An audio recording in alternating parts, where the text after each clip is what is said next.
Okay, so welcome everyone to the Freedom Solutions March Tech Talk, the first of 2024. I begin today by acknowledging the traditional custodians of the land on which we gather today and pay my respects to their elders past and present. I extend that respect to Aboriginal and Torres Strait Islander peoples here today. So before I begin, I'd like to just go through some housekeeping rules. So if you can, please keep your microphone on mute throughout the presentation so presenters don't have any interruptions. So if you could mute yourselves now, that would be wonderful. And somebody will have to do it in the TAD lab as well. Presentations will take approximately 15 to 20 minutes each. So I'll open the floor then to questions and we'll have 5 to 10 minutes there. You can use the chat feature as well if you have a question throughout, and Kayoko will monitor that. If you'd like to enable captioning, please click Show Captions at the beginning or the bottom of the screen. So thank you for being here today. We have a full house of speakers, including Mark Matthews-Frederick, who is the Freedom Solutions Australia Industrial Engineer, Mike Muir, who's one of our volunteers in the Northmead office, and Peter Gillett, who is a volunteer in the Abbotsford office. So before we kick off, I wanted to let you know that Volunteer Week is taking place from the 20th of May until the 26th. And we're going to have a tech talk during that week. Our guest speaker will be Pete Horsley, and he's the founder of Remarkable. For any of you that are not familiar with Remarkable, it's a startup venture arm of the Cerebral Palsy Alliance and Cerebral Palsy Alliance Research Foundation. And essentially, by accelerating disability tech startups, investment and partnerships, they're on a mission to create a world of opportunity, access, and possibility for people with disability. If you're interested in presenting alongside Pete on a project that you worked on currently or in the past, please get in touch with myself or Kayoko, please. Alrighty, so we have a little bit of a change in the agenda. So we'll have Mike Muir present first. Then if Mark pops on, we'll have Mark, and then Peter Gillett. So without further ado, I'm going to introduce Mike. So for the past 5 years, Mike has been giving back by volunteering at Freedom Solutions Australia, a cause near and dear to his heart. Using his skill set as an engineer and educator, Mike has been helping build unique solutions and is one of the leading volunteers that makes our adaptable solutions range from our Northmead office. Mike is a retired electrical engineer, but that hasn't stopped him from making a difference in the world. His favorite project has been learning all the various technology and machinery available, most notably Fusion 360 and our CNC router. Volunteering at Freedom Solutions Australia gives him purpose and joy every day, something he works hard to pass on to others. So Mike, over to you if you'd like to share your screen and present. Okay, g'day. So could you put the presentation up? There we go.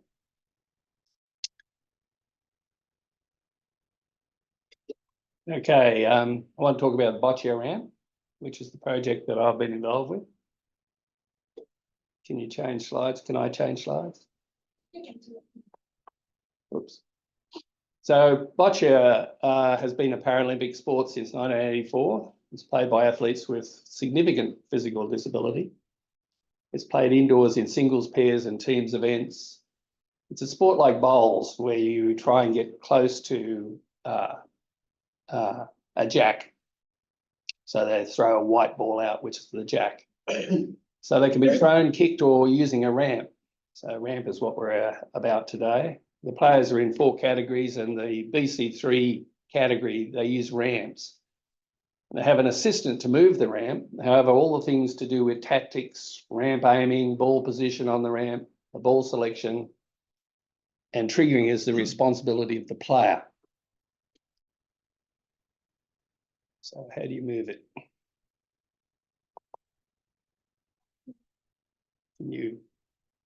Okay. So that's a picture there of Daniel Michael. He's an Aussie. That's at the Tokyo 2020 Paralympics. The thing to notice there is that both of them are using a probe. So the guy behind the back with a white hat on is using a head probe, and Daniel's using a mouth probe. The assistant there is on the ramp, and you can see the ramp has little lines on it. So he puts the ball at a position that Daniel suggests, but Daniel actually has to trigger it. And to trigger it, he has to push through the back of the ramp, because the ramp is 2.5 meters tall. So it's quite tall. And the assistant there has his back to the playing surface so that he has no input into the actual aiming or that sort of stuff. Okay, next one. So my approach, originally I had a client who wanted one, and I tried to build one and it was a disaster. So she sent it back and said it's no good. So I had to do a bit of research. So I visited the New South Wales Boccia Championships. This was during COVID times, just to see what they really looked at. I talked to some people there and they indicated that what they wanted for a ramp was an entry-level one. In other words, not an expensive one. You can buy professional ones for 4,000 euros that are really fabulous, but they wanted an entry-level one to get kids onto playing. So I measured a whole lot of examples at this championship. The rules of Boccia indicate the overall limits in size of the ramp, but they don't tell you how to build one. So we built a couple of prototypes, which we gave to a coach at Penrith, whose name is Fiona, and she had a whole bunch of people who were just learning the game, and I visited there many times to get feedback. And it's interesting, if you actually watch somebody using it, you get much better feedback than if you ask them to send you an email. So many modifications were done in response. And then I did a final evaluation with Boccia New South Wales and the two top Australian players, one of which was Daniel rather. And hopefully that's the end of it, that we now have a product. Okay. So the aspects to be considered: you need a device to stop the ball, to hold it on the ramp. You need to be able to move the ramp laterally, in other words, pointed in various directions. You need a height adjustment at the end of the ramp because the end of the ramp can't touch the ground outside the little square in which they are playing, because there's a playing area that they have, which is 1 metre by 2.5 metres. You need to balance the ramp against tipping over, because if the ball's right at the top, then it might fall over backwards. You need a curve at the end of the ramp, because obviously it's it can't be an angle because it would bounce. You need to access the ball to trigger, especially at the top of the ramp. So the ramp has to have a hole down the middle of it. You got to work out what angle to use, and it's not obvious what angle to use.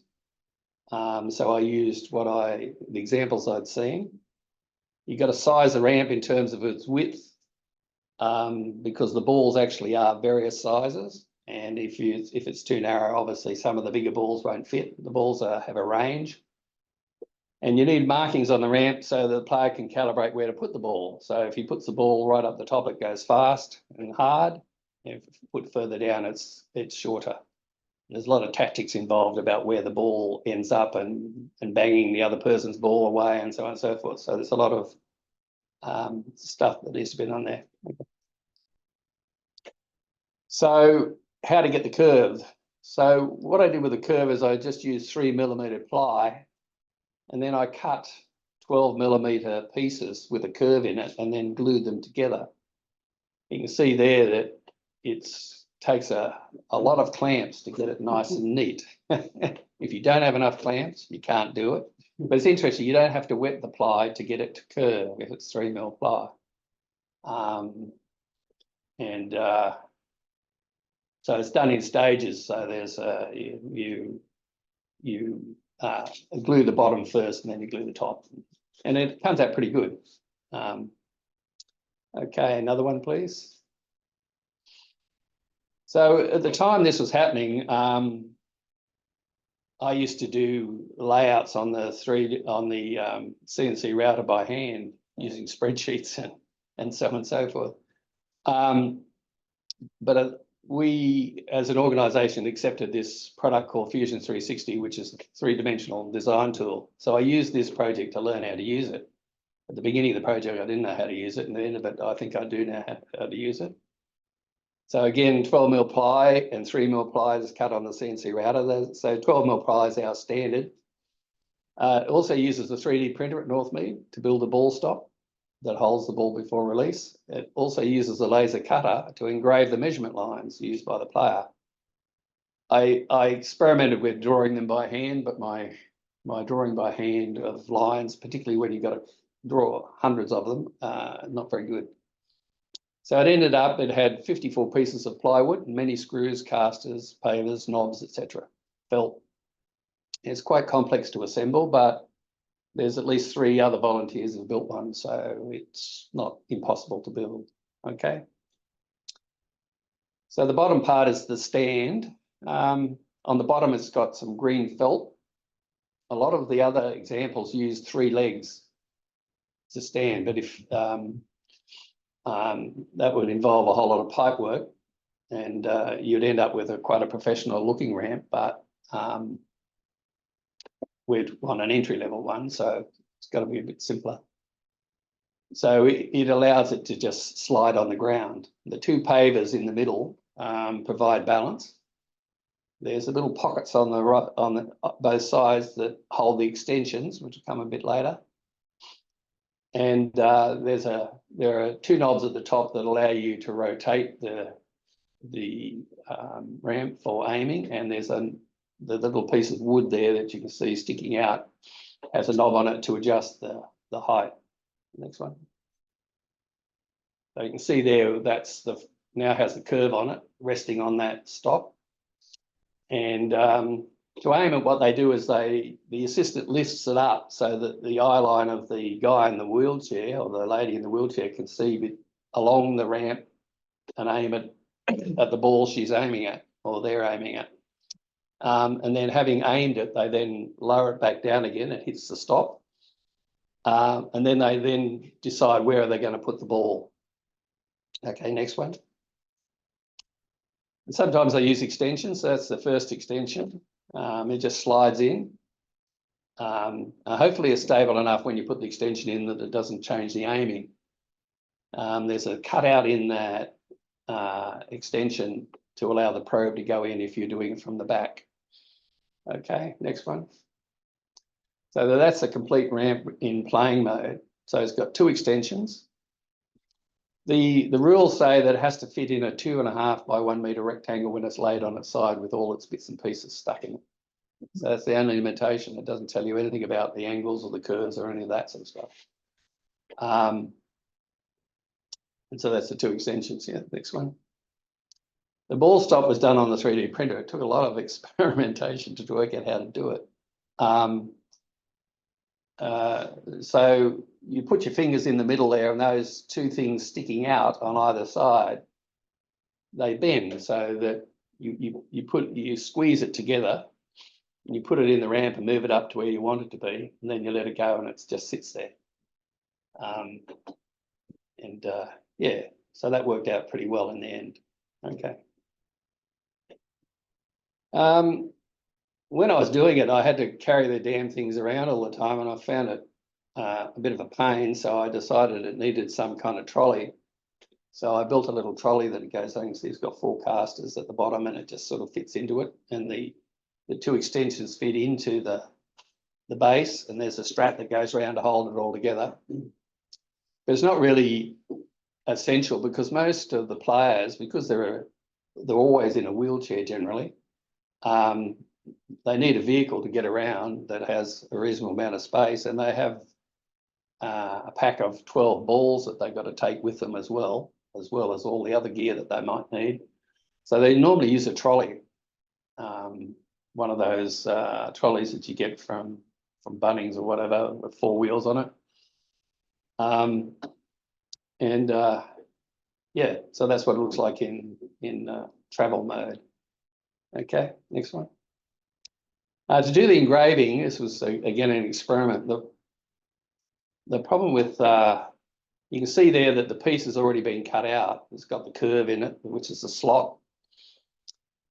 The way all these machines seem to work is that there is no alignment of the piece that you're cutting. So in other words, when I cut out that small 3mm ply there with a slot in it, it was at an arbitrary position on the 3mm sheet before I cut it out. But when you want to engrave it and you put it on another machine, you need to align it somehow. It's really difficult to do. So the way I do it is I have I have a single line up there and I just align the end to it. And then I press the button and off it goes. So it's a bit of a trick. There's no absolute measurement on any of these machines. That it's repeatable within the machine, but not between machines, if that makes sense. So those lines are used by the player to set the ball in a position, and they have a calibration chart on the back of their machine, of their ramp, which relates how far the ball, a particular ball, they do a calibration for each individual ball. So they've got 12 balls, they do a separate calibration all the way up the ramp about how far that ball will go. And then when they get to another place, like say they go to Brazil to go to the World Championship, they recalibrate it. These guys are fair income into this sort of stuff. Just amazing. Okay, next one, please. And that's what it looks like as the final product. Okay. The last thing I want to just mention, just in passing, is what I learned about Fusion 3D, Fusion 360 it's called. These are all the things you can do with it that I found. So starting on the right-hand side there, you can link to a model in the cloud. And this is the most useful thing I've found about it, is that I can have a model and I provide a link and I email it to the OT or to the person, and then they can just look at it in the browser. They can rotate the 3D model just using an ordinary household browser that everyone has. They can actually do measurements as well to just prove that the thing that you're doing is okay, ready to go. It's been a very valuable tool that we use. But the other things it can do is with the one model, so you have a single model, you can actually have plastic parts that go on the 3D printer. You can have wood pieces that cut out on the CNC router. You can cut out logos or lines, as I've just shown on the laser cutter. You can also do foam and fabric cut out on the laser cutter, which we've done. But you can also produce technical drawings that go out to other people just from the one model. So you've got one model that can do all of those things. And I find that as incredibly valuable. Okay, so that's it. Thanks a million for your presentation. A lot of work clearly has gone into the Boccia Ramp. I'd love to know how long it took you from start to finish to design a prototype that, you know, where we are now with the finished product, and how long it takes you to actually build a product now, one of the Boccia Ramps. Well, the initial time it took me was a year or so, because I had to learn all about Boccia, which was complicated, and also had to learn Fusion. So it was quite a long learning curve, I found. So I actually built the model about 3 or 4 times from scratch in the computer, because every time I did it, I learned more about how the product worked. But to actually build one, it takes me about a day to cut one out and a day to do the purchasing associated with it. And then it takes me 2 days to put one together. But it's finding those days that's the problem.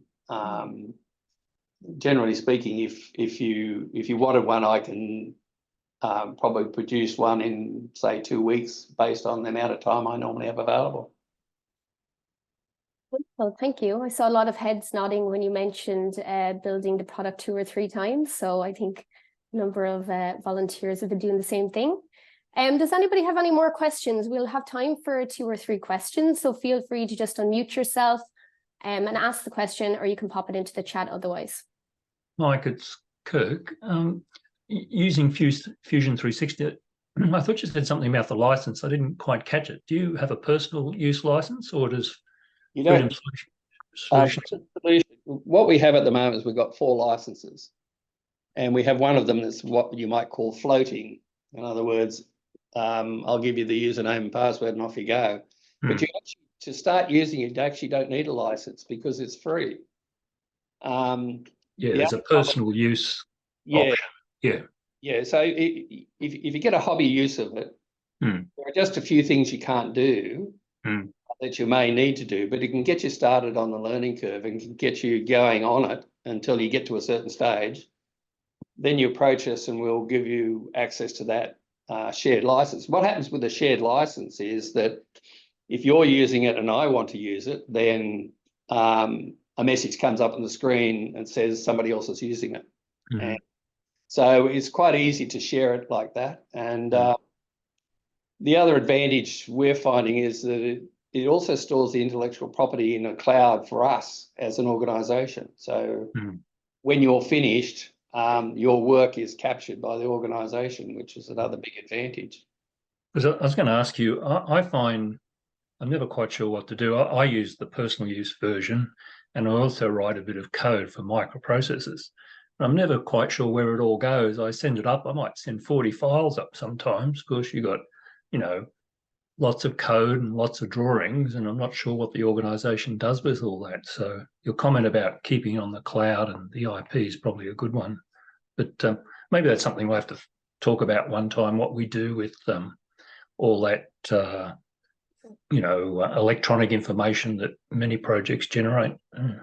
Yes, I think you've opened up a can of worms there. What we've found over the years is a lot of that stuff just does not get captured. And it's stuck with people at home. And if you don't know the bloke at home or the lady at home, you can't get the stuff that you need. Somebody asked me this morning, where's the drawing for XYZ? And I said, I got no idea. Because I don't know. But what we have been doing is we've been using this, it's called SharePoint, is it? Yes. And we've been using that as a repository. We have a repository there that's pretty well organised now in terms of products and projects. And we use the ON number, the opportunity number, as a directory name and so on and so forth. So it's fairly easy now, if we follow some of that kind of discipline, to really capture some of that stuff. So if you do have something and you have an ON number, then I know where I can stick it, where it can be found. Okay, well, it's something I have to follow up on then. Yeah, thanks for that. Yeah, thanks, Kirk. Alrighty, do we have any more questions? I suppose I probably just have one more for you, Mike. And I mean, with all of our assistive tech that we design and build, lived experience is super important. So how important was it when developing the Boccia Ramp? What do you mean by lived experience? Sorry, lived experience and feedback from the individual with living with a disability. Well, when I used to go to the Penrith Sports Centre where Fiona was doing the training, and so I got to know a lot of the people who are actually using it.